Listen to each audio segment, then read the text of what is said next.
Hello, good morning, good afternoon, good evening, whatever time it is that you are watching this. How is your week? Did you do anything for yourself? If so, what did you do for yourself? Did you have a busy week?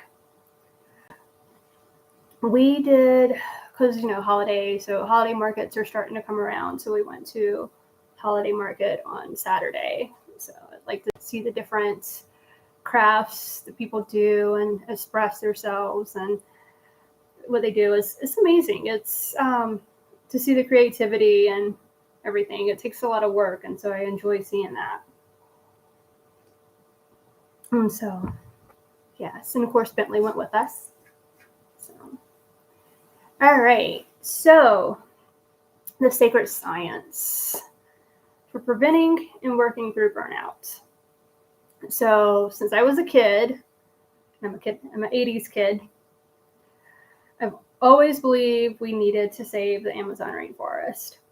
I've always been fascinated by it and have always believed that the best medicine for diseases and illnesses that modern medicine couldn't do anything for, or if you did, you were lucky. So I always believed those were in the rainforest. I still do. I'm not saying I don't always believe it. Still do. But the thing is since the 1970s, almost 20% of the rainforest has been destroyed. And scientists warn that we are dangerously close to the forest's breaking point, which would be 25% destruction. At that point, the forest risks collapsing on itself and transitioning to a scrubby savanna. Just over 80% of the rainforest coverage measured in the 1970s still remain. But of that, scientists caution that 38% of it suffers from some sort of degradation, which is an invisible destruction that we can't see and don't know about unless we're in there looking. So, what does this have to do with preventing burnout or working through it? Have you heard of shamans and or the medicine man, sometimes known as healers? That is what a lot of the tribes believe in and use as their doctors. They use natural remedies from the Amazon rainforest to heal people and cure them of their diseases. Again, what does this have to do with you and burnout? They also believe that trauma from your past life, not your past life, but from your childhood. So trauma from your past or things that you deal with in everyday life builds up in your subconscious and causes a lot of your disease and illnesses, along with our American diet, because we don't properly deal or work through it. So I've always believed the same thing. This is the whole mission of my nonprofit, is for cancer patients to get out of their own head and out of their routine medical surroundings and work on their subconscious in hopes that it helps them respond better to whatever treatment they decide to take, whether it's Eastern or Western medicine, natural or modern medicine. The same goes for you with preventing and working through burnout. And Nick Pelosi feels the same way. What would you do if you had no other option and nothing was working for you? So how far would you go? You're burned out. No matter what you did, it didn't work. Therapy didn't work. Going to, doing all these different things did not work for you. And you were still burned out. You're depressed. What would you do? How far would you go? Well, Nick created a documentary where he took 8 sick people into the Amazon rainforest with 3 shamans, all with different specialties and different types of plant medicine.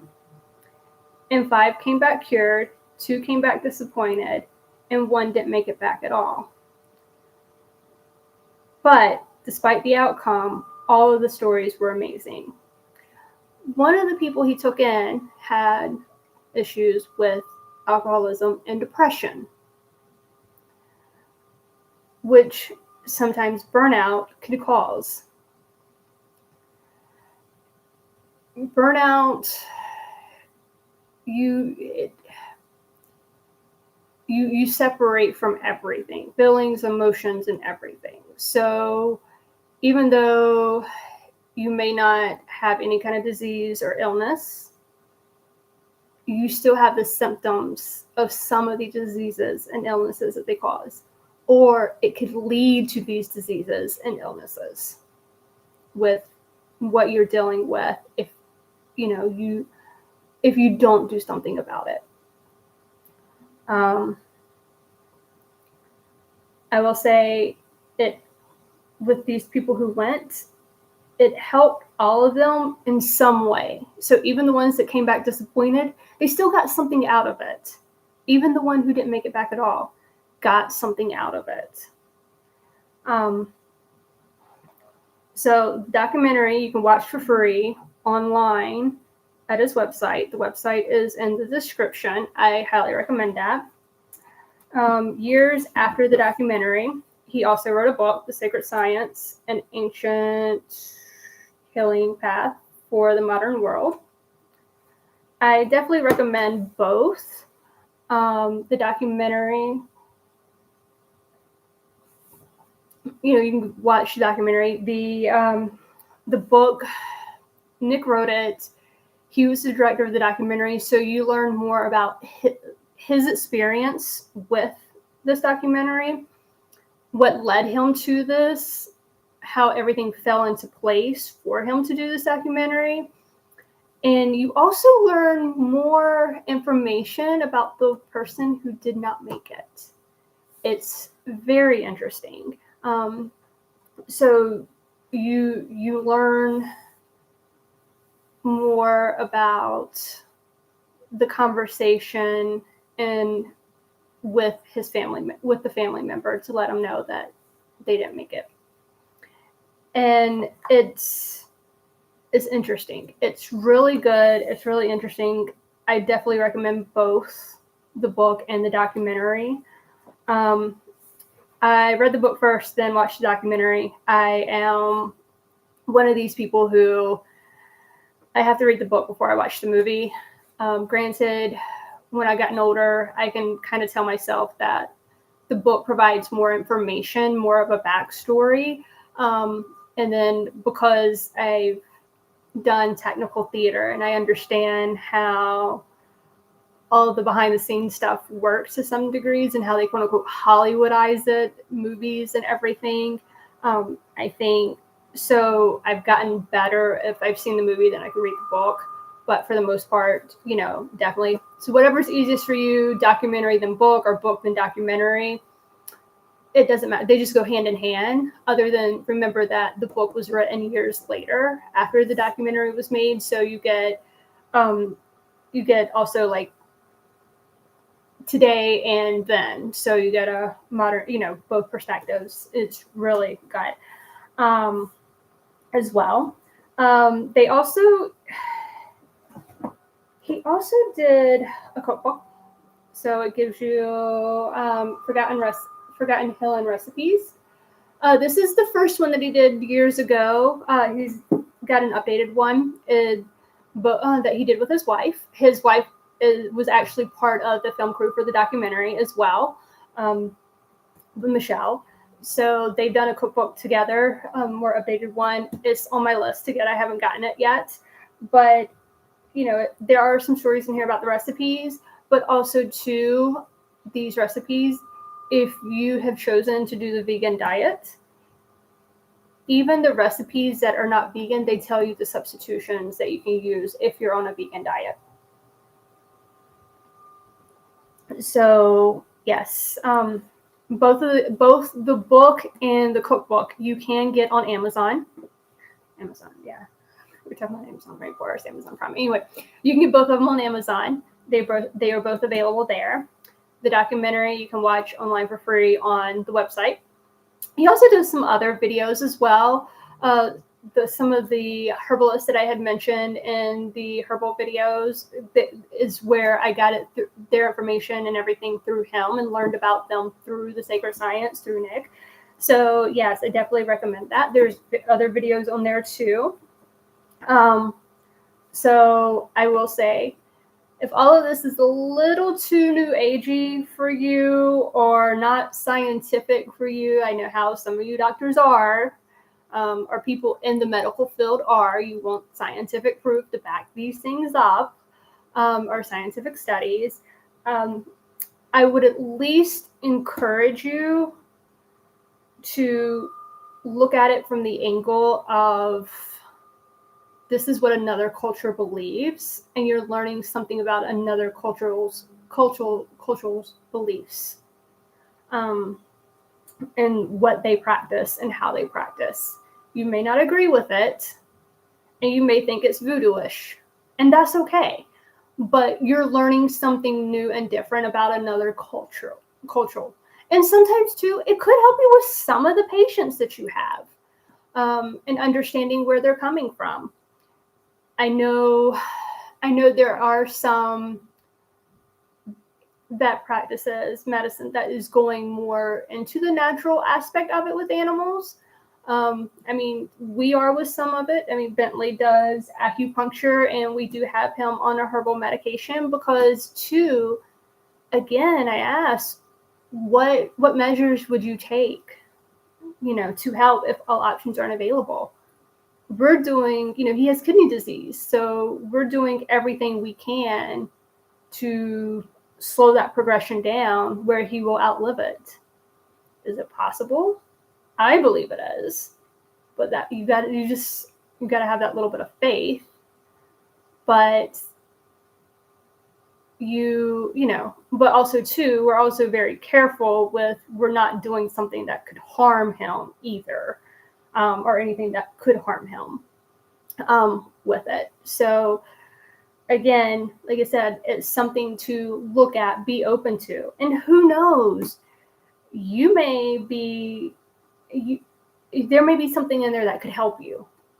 Like I said, they think some trauma in the past, you may remember something so small. If you read the book, there's something in there that, pinpoints in Nick's past that he never even thought of, and kind of like put out of his mind and forgotten. And that when he accepted that and opened up to that, it helped a lot. Or sometimes, like,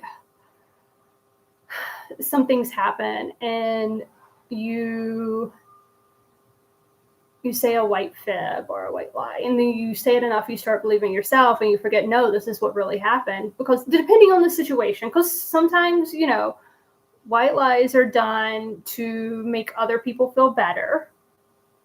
I get it. I do it too, because sometimes you don't want to hurt other people, hurt their feelings, or hurt them. So you tell white lies. And sometimes we say that enough, we start believing them. And then we realize, no, that's not what really happened. And all that building up in you can also cause damage. So it could cause a symptom. It could cause an ulcer. It can cause something small, or it could cause something big. Like stress, I tell you, stress is your worst enemy. Because it can do so much damage to you. But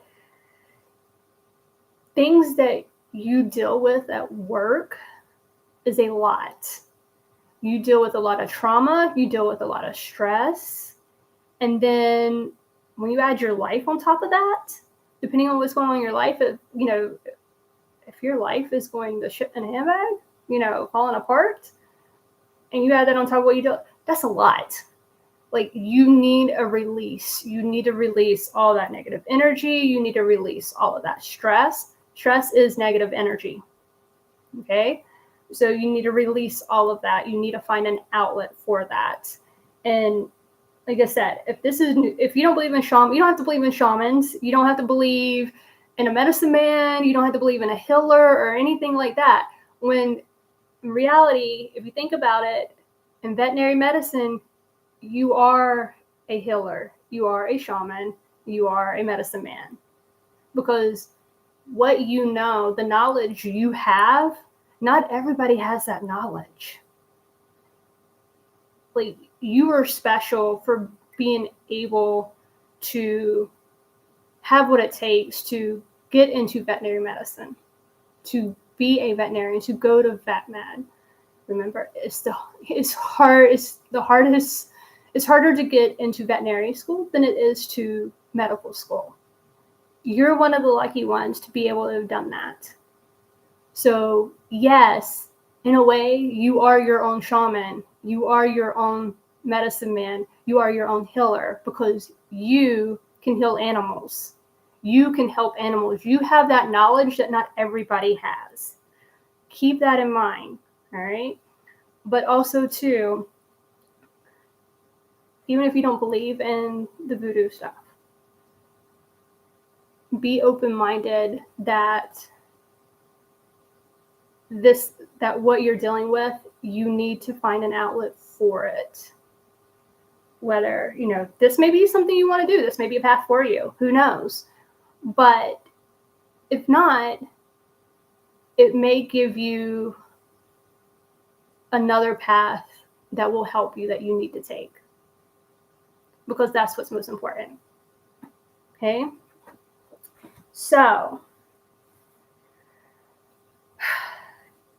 with that being said, if you need someone to talk to, you have Lifeboat with NOMV, not One More Vet.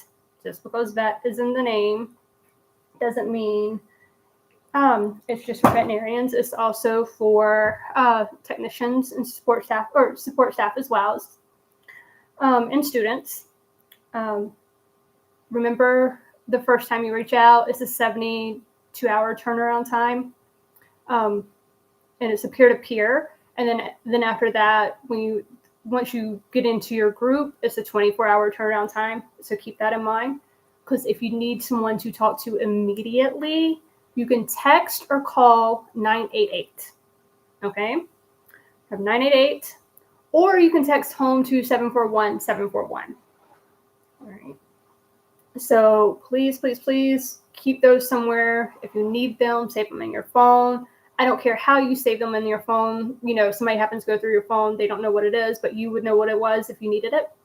Please do that. Okay. If you need, it's not a bad thing to reach out to someone just to talk. Okay. And ask for help. There's nothing wrong with that. There's no weakness. It takes strength to do that. All right. Now, my favorite poem, inspired by an old poem. You may not know that the world needs you, but it does. For no one else can smile your smile or say your piece. Shine your light. You are unique, and alone you can fill your place. If you were not here to shine your light, what would happen to the pilgrims passing by your empty place in the darkness without your light to help them on their way? You may not know the world needs you, but it does. So, remember, what you do matters, and the world is a better place with you in it, by Dear Person's Company. So, go do something for yourself this week, all right? Make sure you do one thing for yourself, at least one thing that you want to do and nobody else. If somebody gives you grief for it, tell them to get lost, all right? You do for you. Don't stress too much over the holiday seasons coming up, all right? It's not that important.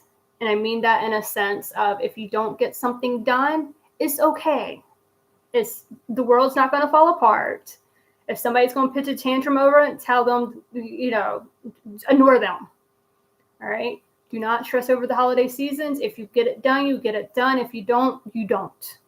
Take a deep breath, because at the end of the day,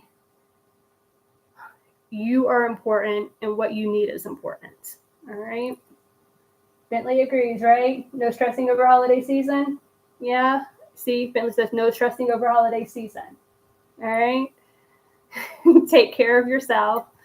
And until next week.